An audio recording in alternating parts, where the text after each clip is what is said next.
The Architects of Peace. The Last Negotiation.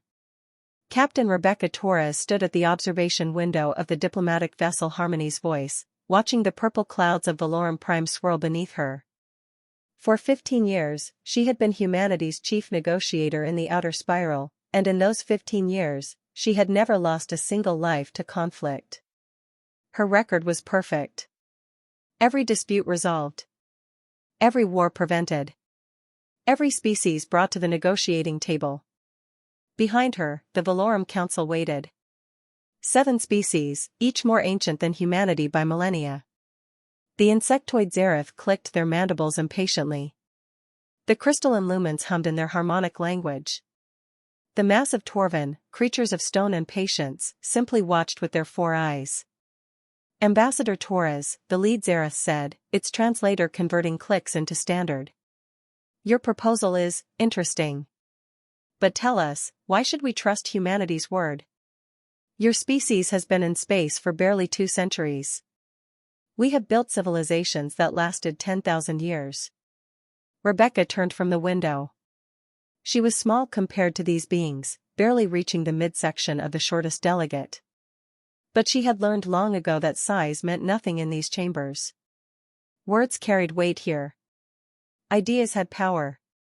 You're right, she said simply. We are young. We are inexperienced by your standards. But that is exactly why you should listen to us. The council chamber fell silent. Even the ever-moving Xerath stopped their fidgeting. We remember what it was like to be at war with ourselves, Rebecca continued. We remember the nuclear fires. We remember the bioweapons and the orbital strikes. We remember watching our own planet burn because we couldn't find a better way to solve our problems. She walked slowly around the circular chamber, making eye contact with each delegate. My great-grandmother died in the water wars of 2089. My grandfather lost his entire family in the Pacific bombardment. My mother grew up in the underground cities, never seeing sunlight until she was 12 years old. I carry these memories, not because I lived them, but because my people will never forget them. The Torvan delegate, ancient beyond measure, spoke in a voice like grinding mountains. And yet you propose that we dismantle our defense networks. You ask us to trust in words and treaties. You believe that diplomacy alone can protect us from the Ravagers. The Ravagers. The word sent a chill through everyone present. They were the nightmare of the galaxy, a species that had consumed 17 civilizations in the past millennium. They didn't negotiate. They didn't communicate. They simply arrived, stripped a world of all resources, and moved on. Like locusts made of metal and hate. No, Rebecca said firmly. I'm not asking you to be defenseless. I'm asking you to be smart. She activated her wrist display, and holographic images filled the center of the chamber. Battle reports, casualty numbers, economic data, all painting the same grim picture. Every species here has fought the Ravagers. Every species here has lost worlds. And every single time, you've fought alone. The Xerath lost the Epsilon colonies. The Torvan lost the ring worlds. The Lumens lost the singing spheres. All because when the Ravagers came, you faced them with your fleets, your weapons, your pride. And you propose? The Lumen asked, their crystalline body refracting light into rainbow patterns. Unity, Rebecca said. The Galactic Defense Initiative. Every species contributes ships, technology, intelligence. When the Ravagers come, they don't face one species. They face all of us. The human paradox. The negotiations continued for 6 days. Rebecca barely slept, moving between private meetings and public debates. She listened to concerns, addressed fears, made compromises. This was her gift, the ability to find the thread that connected everyone, the common ground buried beneath centuries of mistrust. On the 7th day, the Valorum Accord was signed. 14 species committed to collective defense. Humanity's name was on the treaty, small and young among the ancient powers. Admiral James Chen found Rebecca in her quarters that night. He was tall and gray-haired, a veteran of humanity's brief but brutal conflict with the Kasari pirates 20 years ago. "Congratulations," he said, though his voice carried no celebration. "You've made us all friends." "You don't approve," Rebecca said, pouring 2 glasses of water. "I think you're brilliant," Chen replied. "I think you've done what no one thought possible. I also think you're showing them exactly who we are." "And who are we?" Chen walked to the window, looking down at Valorum Prime. "Builders. Talkers. The species that would rather spend a decade in negotiations than a day in battle." He turned to face her. "Do you know what they call us in the military academies on Earth? The reluctant warriors. We're the species that forgot how to fight." Rebecca felt a flash of anger. "We didn't forget. We chose to remember differently." "Did we?" Chen's voice was soft but urgent.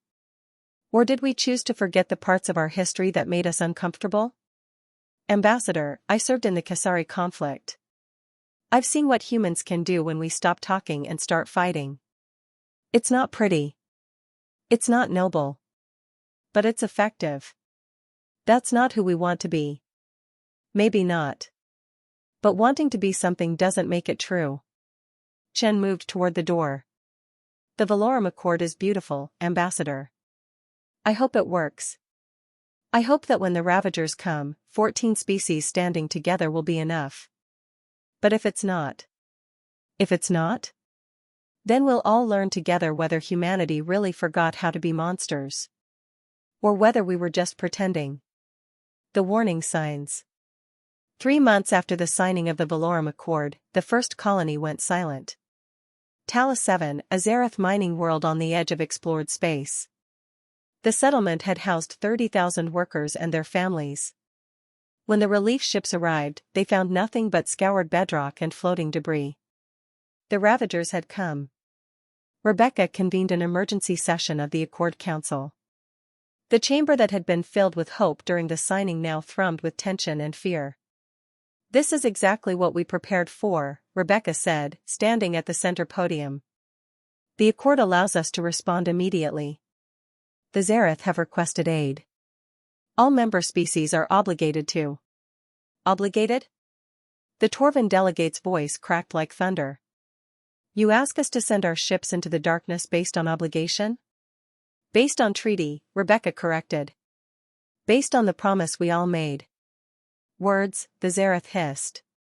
"We lost 30,000 lives, and you offer us words." The lumen's crystalline form pulsed with agitated light. "The Ravagers have never struck so deep into protected space before. This is unprecedented. We need time to assess, to plan. We need to act," Rebecca interrupted. "Every moment we debate, they move deeper into our territory." But as the hours passed, Rebecca watched her carefully constructed alliance begin to fracture.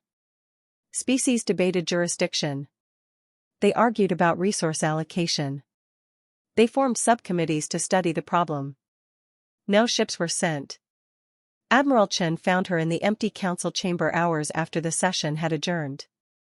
"They're afraid," Rebecca said, her voice hollow. "Everything we built, and they're still afraid." "They should be," Chen replied. "The Ravagers have destroyed civilizations that make our entire species look like children playing with toys. Then we help them. We show them that the Accord works." Chen placed a data chip on the council table. "President Hassan has authorized me to deploy the Third Fleet to Zareth space. We'll be the first responders." Rebecca looked up sharply. "How many ships?" 200 capital vessels. Support craft. Marines. Chen's expression was grim. "Everything we can spare and a little bit more. That's a third of our entire military." "Yes. If we lose them. If we don't send them, the Accord is dead. Every species will see that humanity's promises are as empty as their own." Chen picked up the data chip. "You built peace with words, Ambassador. Now I have to defend it with ships." As Chen left, Rebecca remained alone in the vast chamber. She thought about her great-grandmother in the water wars. Her grandfather in the Pacific bombardment. Her mother in the underground cities. She thought about all the times humanity had chosen violence and paid the price in blood and ash. They had chosen differently this time.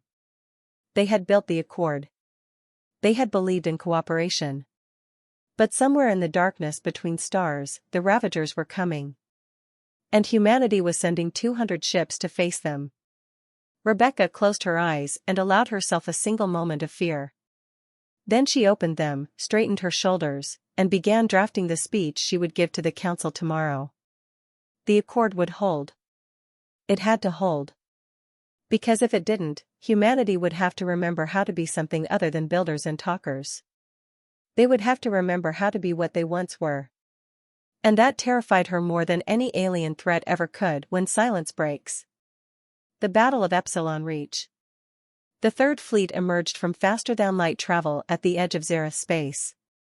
Admiral Chen stood on the bridge of the Indomitable, humanity's flagship, and watched the tactical display populate with red contacts. "Count," he asked quietly. "Over 800 vessels, sir," his tactical officer reported. "Ravager signatures confirmed. Composition matches intelligence reports, harvesters, fighters, and capital ships. They're currently stripping the fourth planet." "Our fleet?" "All 200 ships accounted for. The Xerath Defense Force is holding position at the colony world. They're requesting immediate support." Chen studied the display. 800 ships against 200. In any conventional military doctrine, this was suicide. But humanity hadn't followed conventional doctrine for over a century. "Signal all ships," Chen ordered. "Formation Delta 7. We're going to show them why Earth survived its own people." The Third Fleet moved forward. They didn't charge. They didn't scatter. They moved with the precision of a single organism, each ship positioned exactly where it needed to be. Humanity had spent a century avoiding war, but they hadn't spent that century idle. They had studied. They had learned. They had prepared. The Ravagers turned to face this new threat. Their ships were organic things, grown rather than built, all teeth and claws and hungry engines. They saw a smaller force and attacked with the confidence of predators facing prey. They were wrong. The first Ravager wave hit humanity's outer screen and simply ceased to exist. Point defense systems that had been refined over a century of theoretical research tracked every target simultaneously. Weapons that humanity had designed but never fired in anger spoke for the first time. The Ravagers had shields that could absorb tremendous energy. Humanity had kinetic weapons that didn't care about shields. "All ships, advance," Chen ordered. "Let's finish this." The galaxy watches. On Valorum Prime, the Council gathered in emergency session. The holographic display showed the Battle of Epsilon Reach in real time, transmitted across the light years. Ambassador Torres stood with the delegates, watching humanity's ships carve through the Ravager fleet like a surgical knife. "Impossible," the Torvan delegate whispered. "They're outnumbered 4-1. "They're human," Rebecca said softly. "We tried to tell you." The Xerath delegate turned to her, compound eyes reflecting confusion and something that might have been fear. "You said humanity had abandoned war. You said they had chosen peace." "We did," Rebecca replied. "But choosing peace doesn't mean forgetting war. It means understanding war so well that you never want to fight unless absolutely necessary." The lumen pulsed with urgent light. "How many of our species fought the Ravagers over the centuries? How many lost? And humanity defeats them in ours?" "Because we learned," Rebecca said. "Every species here has history. Wars, conflicts, struggles for survival. But most of you learned to fight and then stopped learning. You reached a plateau and stayed there for millennia." She gestured to the display where another Ravager capital ship was breaking apart. "Humanity never stopped learning. We studied every battle we ever fought, our own wars, conflicts we observed, theoretical scenarios. We built weapons we hoped to never use. We trained soldiers for wars we prayed would never come. We prepared for the worst while building for the best. The battle ended as dawn broke over Valorum Prime. Of the 800 Ravager ships, none escaped. Of humanity's 200 vessels, 17 were damaged. None were destroyed. The silence in the council chamber was profound. The true reveal. Admiral Chen's face appeared on the council display. He looked tired but satisfied. "Council members," he said. "The Ravager threat in Xerath space has been neutralized. We're beginning recovery operations for the colony world. They can rebuild." "Admiral," the Torvan delegate said carefully. "How? How did humanity achieve this victory?" Chen smiled, and it was not a pleasant expression. "By remembering what we are. By honoring what we were. By never letting ourselves forget the lessons written in our own blood." He leaned forward, and his voice dropped to something cold and precise. "You asked humanity to help you build peace. Ambassador Torres gave you that. She gave you treaties and alliances and hope. But she couldn't give you the whole truth because you weren't ready to hear it." "What truth?" the Xerath demanded. "That humanity didn't choose peace because we were weak," Chen replied. "We chose peace because we were too good at war. We nearly destroyed ourselves a dozen times over. We built weapons that could scour continents. We developed strategies that could break civilizations. We became so efficient at killing that we almost killed ourselves." The council delegates shifted uncomfortably. "So we made a choice," Chen continued. "We decided to be better. We decided to build instead of destroy. We decided to talk instead of fight. But we never forgot how to do the other things. We just put those skills away, hoping we'd never need them again." "And now?" Rebecca asked quietly. "Now the galaxy knows," Chen said. "Humanity tried peace first. We built the Accord. We offered cooperation. But when that wasn't enough, when the Ravagers came." He paused. "We showed you what we really are. Not builders pretending to be warriors. Not warriors pretending to be builders. Both. Always both. The new understanding." In the weeks that followed, the Valorum Accord transformed. Ships from member species began joint training exercises with human forces. Technology sharing went both ways. The ancient species, who had thought they knew everything about war, found themselves learning from the youngest civilization in the council. Rebecca Torres stood once again at the observation window, this time watching Earth rise over the lunar horizon. Admiral Chen joined her. "They're afraid of us now," she said. "Good," Chen replied. "A little fear is healthy. It means they understand." "Understand what?" "That humanity is the galaxy's best hope for peace. Not because we're noble or enlightened or special." Chen looked at his reflection in the glass. "But because we know exactly what happens when peace fails. We've seen it. We've lived it. And we've decided, collectively, as a species, that we'll do anything to prevent that from happening again. Including becoming the monsters that everyone fears? If necessary." Chen turned to face her. "But here's the thing, Ambassador. Here's what makes us different. We don't want to be monsters. We don't enjoy it. We don't seek it out. We would rather spend a century talking than a day fighting. But when the talking ends, we remember who we are. All of who we are." Chen placed a hand on her shoulder.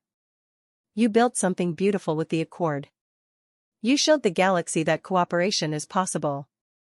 But I protected what you built by showing them what happens if they break it." Rebecca looked out at Earth, the small blue world that had somehow produced a species capable of both perfect peace and perfect war. "Do you think they'll understand?" she asked. "Do you think they'll see us as allies and not just weapons?" "They will," Chen said with confidence. "Because we'll keep building.